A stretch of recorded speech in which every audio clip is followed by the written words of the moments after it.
Welcome to Adeptus On-Air, the show where we examine how individuals and companies make decisions that drive their business and personal success. Each week, we connect with notable professionals who pull back the curtain on the industries that Adeptus has been on the cutting edge of for the last 30 years, including music, sports, and entertainment, as well as new emerging markets.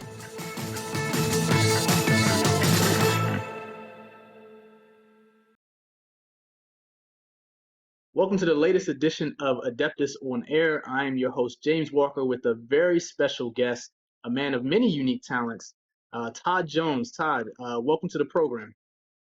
Thank you. Thank you for having me. Now, reading your bio was amazing. Professional stuntman, actor, world record holder, all things that, are very hard to attain. But let's start at the beginning for a little bit. I'm a Temple grad, so I do have familiarity with Philadelphia. Just tell me about your upbringing and how your upbringing kind of led you towards where you are today. It's kind of the opposite. My upbringing did not lead me towards it, which I use as an example of you can do whatever it is that you want to do, because I didn't have any kind of special upbringing. I was, grew up in the 80s. So I was what you would call a textbook latchkey kid. I would get home from school at the end of the day. Nobody would be there because mom had to work, and there'd be some money on the counter for me to get some pizza or whatever I wanted. And that was pretty much it. So didn't have really any, special advantages or connections in any of the businesses that I got into. I made it all happen.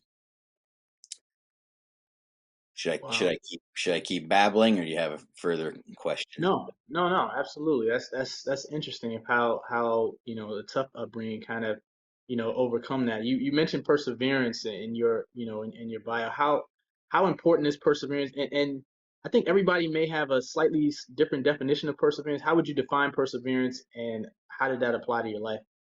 Well, I think the actual definition of perseverance, I hope I get this right, is the pursuit in doing something despite a delay in success or difficulty. So basically, don't stop whatever it is you're doing. Do not stop going after your goals no matter what. That's the way I define it. And as far as how important it is, I think it is, if not the most important thing to have when you're going after a goal, it's definitely one of the top three. And so important that if you don't have that trait, you're probably not going to achieve your goals. And if you do have that trait, perseverance alone, without anything else, is going to get you somewhere. It might not get you to the top of what you're trying to do, but it will definitely get you somewhere if you do nothing else but do not stop going after your goals. You know what I mean? Yep, very true with that. Very true. Getting into acting, how did that come about? When did you know you wanted to kind of go in that direction? And just tell me how that came about.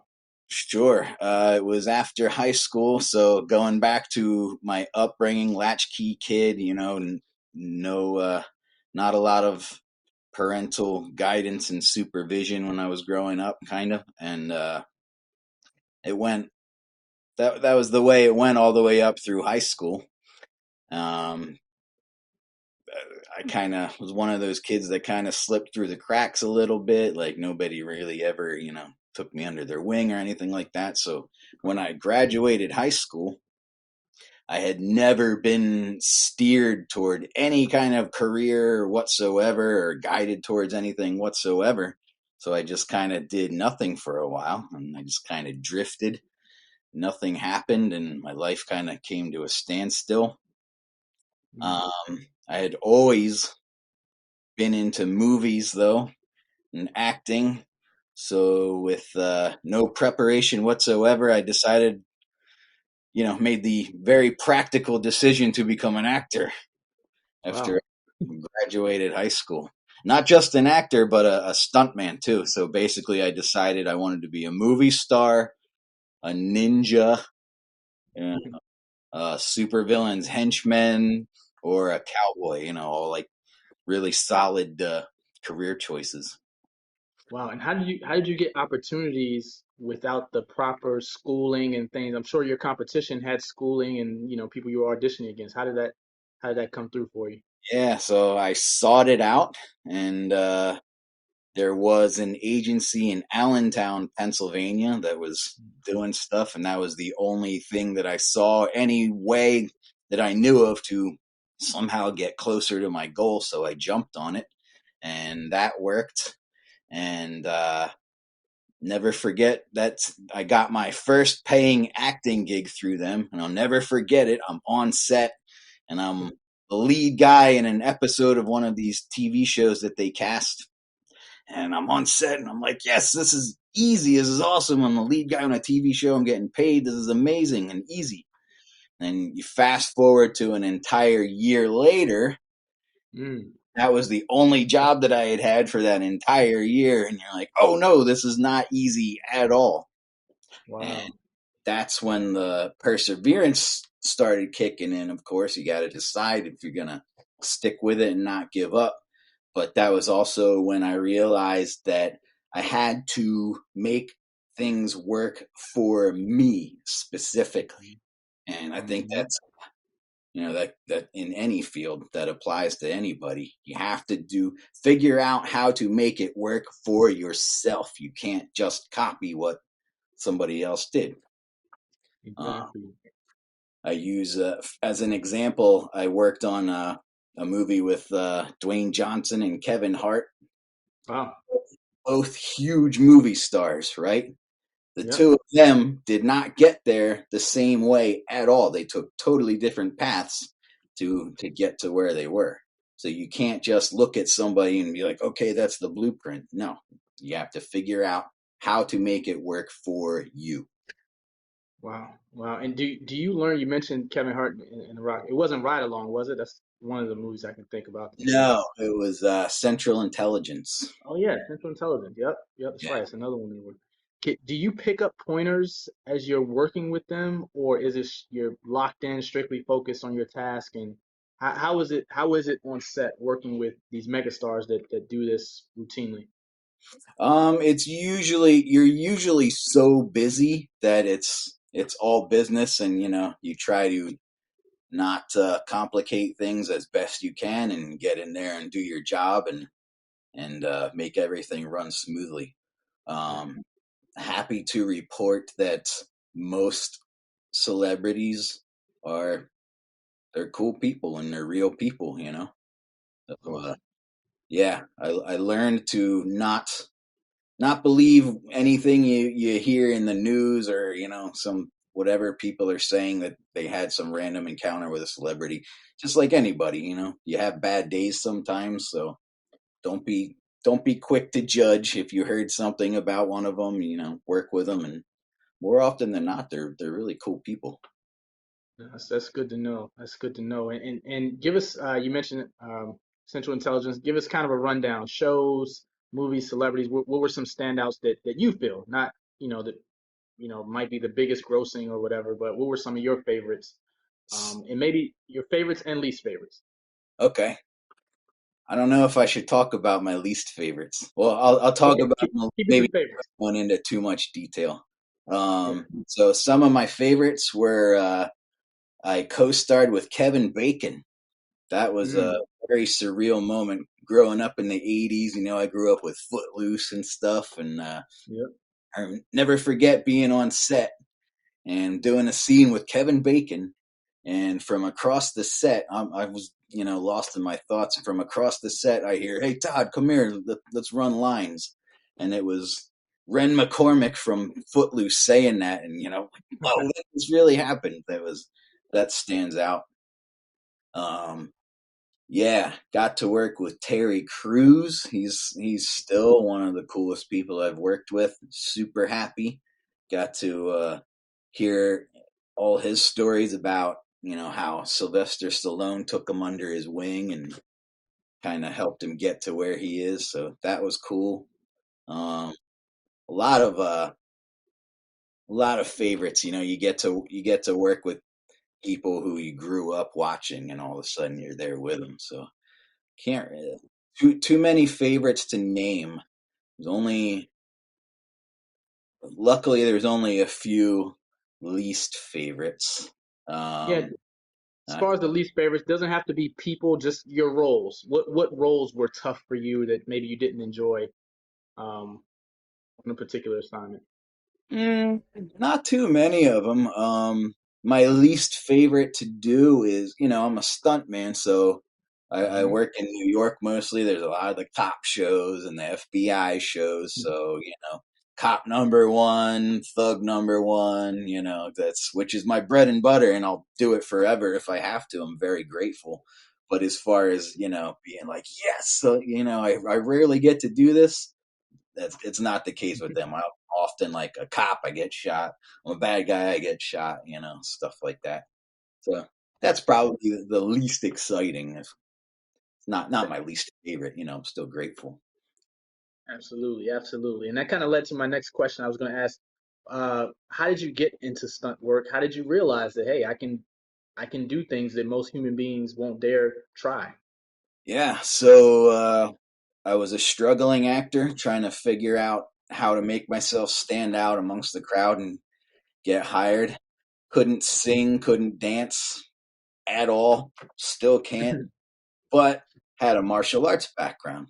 And Mm. that doesn't mean I'm some kind of tough guy. What it means is I used to get a crap beat out of me all the time. So I figured at the very least I had a good pain tolerance, right?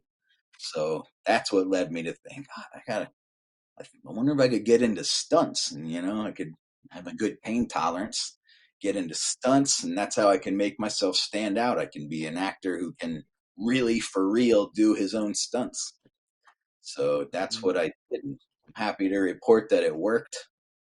What I couldn't foresee was that the stunt work would quickly overtake the regular acting work, but I'm glad I did. I have a career, it pays my bills, it has all the bells and whistles of a real job, the pension and health benefits and all that. So couldn't one of the best choices I made. That's awesome. That opened up your avenues as far as available roles and things of that nature. Sounds like tremendously. Yeah, yeah. So the stuff that I used to scramble for and would be like, oh, thank God, that one job came in this year. I get those regularly now without struggling for them so much. That's awesome. And just for the layman, who's never been on set, what are, I guess beyond the obvious, what are some of the differences between regular acting work and stunt work, beyond the danger element of it? Gotcha. That pretty much is the difference. Is the danger element. It hurts. Like you're gonna get hurt. I know a lot of actors that get on set and they're not around when we do the really gnarly stuff, because when the gnarly stuff happens, you want as few people around as possible. Like say I'm getting set on fire. If Mm, you cannot have people around, then you don't want people around. So a lot of the times, a lot of bit players and day players that I know, they see what we're doing because they're on set, and it's like, well, that doesn't look like too much of a big deal, and you're like, that's because you're allowed to be here for this level of thing. Um, but yeah, that's. Did I answer your question? Sorry, yeah, that no, that really absolutely. is the danger and the pain. Like Yeah. if you're not willing to take the or for real risk, then Mhm. stunt business is not for you. What are some of the more, I would assume fire you mentioned. I mean, that seems like something that's pretty dangerous. I was gonna say, what are some of the high level danger things that you're like, oh man, I gotta fall from, whatever or get set on fire? Um, Yeah, pretty much what you just said. It is what it is. Fire is one of the number. That's easily one of the highest danger levels. High falls. Anything that seems like you might be risking your life. You are. Every possible precaution is taken, but you are taking at least that little bit of a risk. So whatever Wow. you imagine would be risky, it is. Wow. Any injuries that you, I'm sure there are, but any significant injuries that you suffered that you had to rehab from or? Knock on wood, no, I wouldn't say significant. There's been stuff you have to rehab from, like you can't really walk right for a few weeks and Yeah. stuff like that. Nothing major, major. Um, my pinky actually is just healed now from a pretty famous actress. I actually didn't tell anybody about that one, but yeah, a pretty famous actress broke my finger last October, and Oh no. just now starting to become normal again. Was it an accident or was it part of the stunt or not, keep the name of the actress secret, obviously, but uh how did it happen? It was part of the stunt. The scene is I'm a cop and I'm arresting her, and she's flailing and fighting and had these big old gnarly heels on her shoes, and apparently Mm. one of the takes I caught one, boom, right in the finger. I'm like, Uh, mm. Yeah. I think that's Yikes. probably the take they used. I saw the show that it was on. I was like, yeah, that was probably it right there. Oh, they wanted to keep it authentic to the Yeah, to the yeah. to the Usually action. that's the best looking one, right? Wow, wow, that's amazing. You're a world record holder, Todd. That's another thing that's interesting. Um, in bending horseshoes, Yeah. how did you realize you can do something like that? Like when did that come about? All right. So, have you ever heard of a guy named Pavel Tsatsouline? You know who that is? No. Mm-mm. He's the guy that pretty much spearheaded the resurgence of the kettlebell. You know kettlebells. Yep, yep, Uh, I do know kettlebells. yeah, so he's an expert in strength training, and he has a lot of strength training and manuals, weightlifting manuals, and stuff like that. Really good books. So I used to read his books, and in his books, he's always referencing these old time strongmen from like the late 1800s to the early 1900s, and way before steroids were ever invented. These guys were, fit, but pretty much no bigger than I am.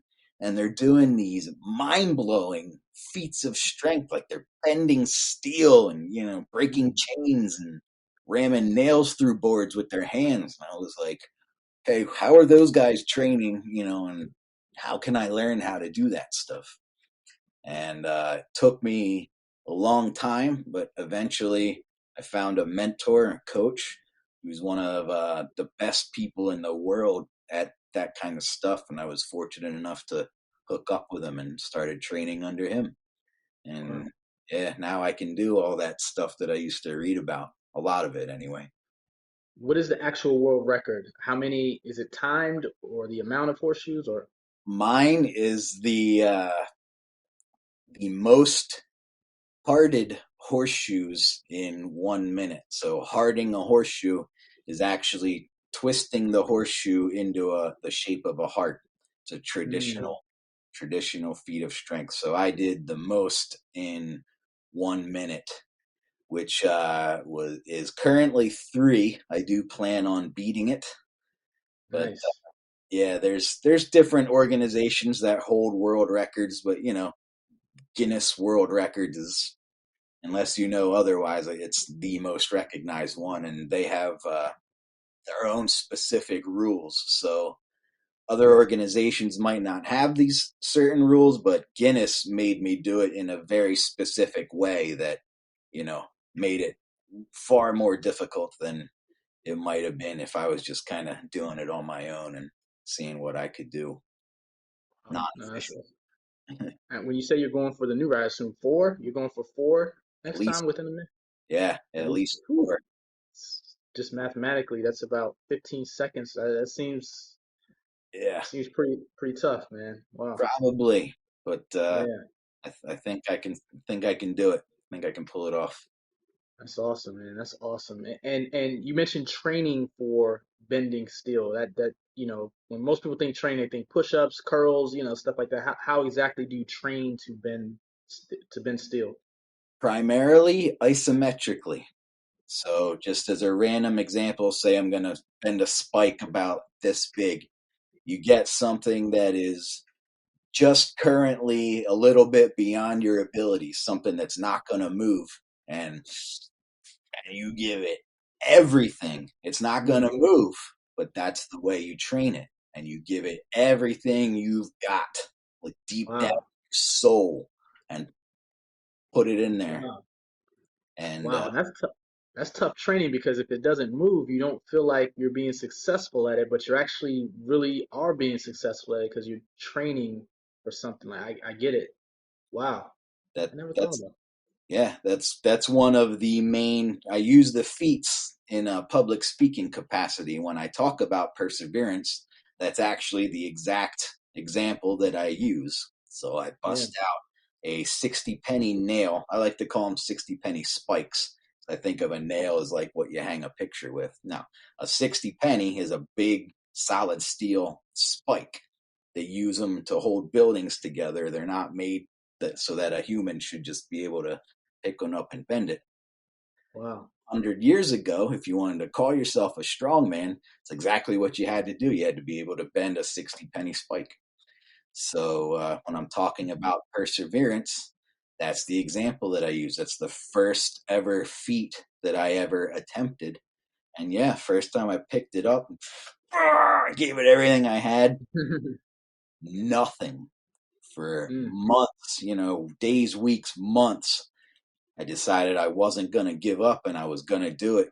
It was either going to kill me or I was going to do it. And I did not give up. And you wow. can't see that progress. So you have no way of knowing. But, what I didn't realize, every time I picked it up, put forth the effort into the goal, I was getting better. I was getting stronger. And all of a sudden, one day, you pick up this piece of steel that's not supposed to be able to be bent by a human, and boop, you Wow. just. Eh.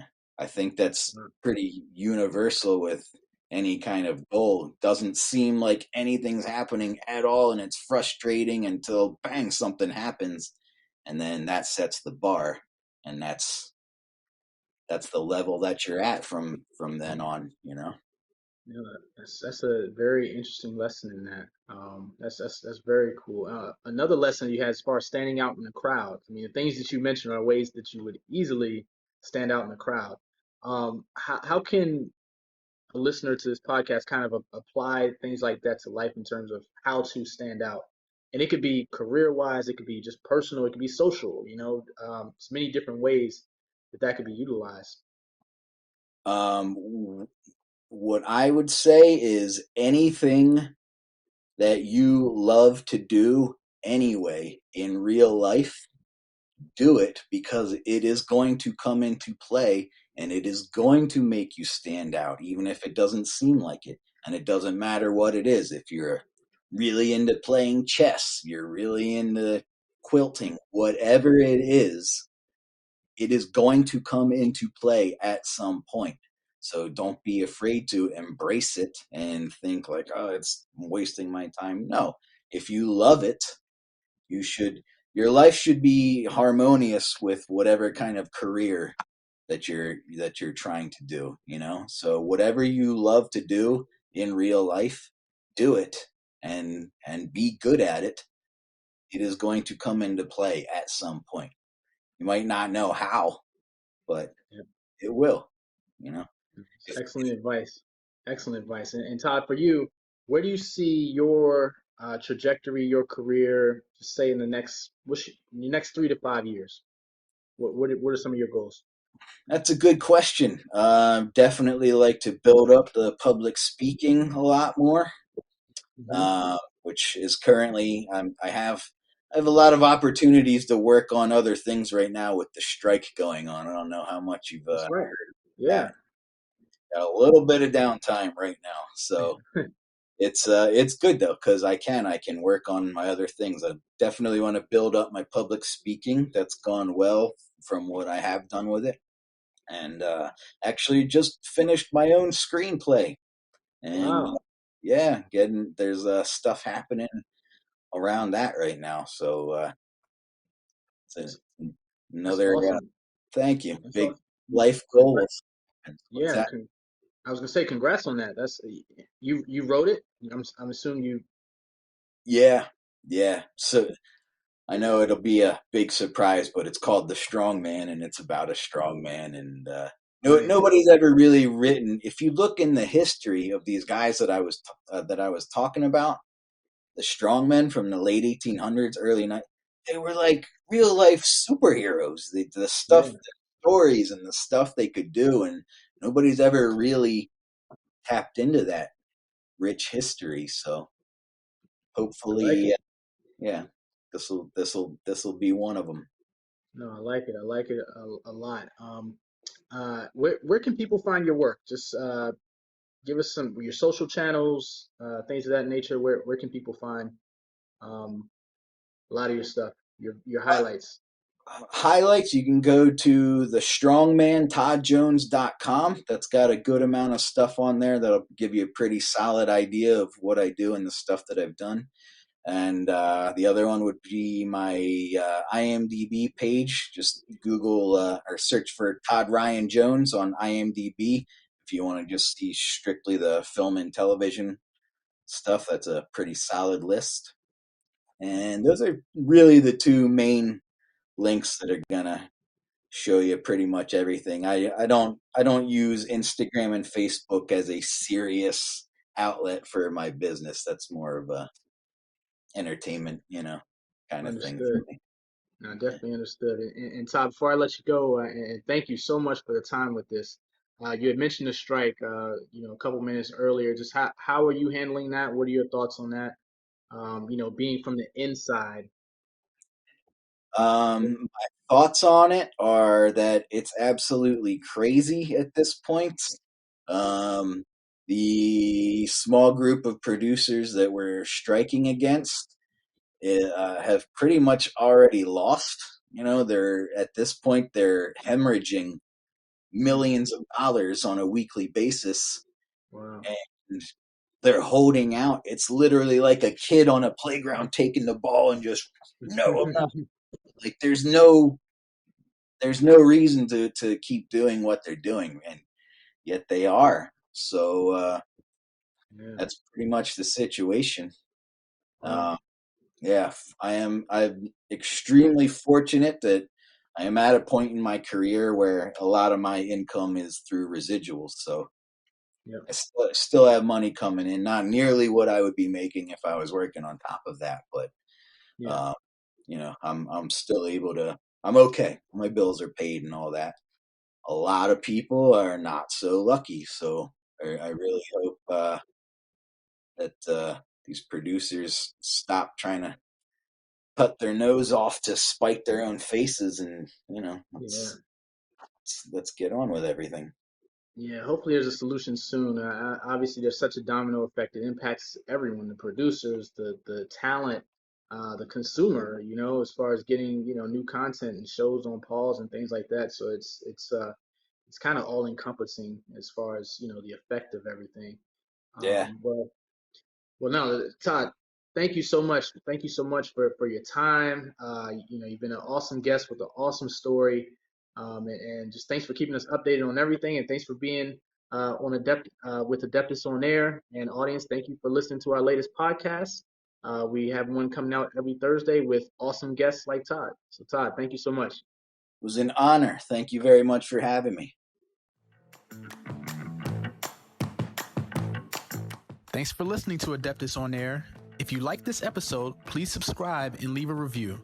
If you have a question related to this episode or have a request for what you would like to hear, please email us at marketing@adeptuscpas.com. You can also find us at adeptuscpas.com online or follow us at Adeptus on social media. The views and opinions by the podcast speakers and guests are solely their own and do not reflect the opinions of Adeptus. This podcast provides general information only and is not intended to constitute advice.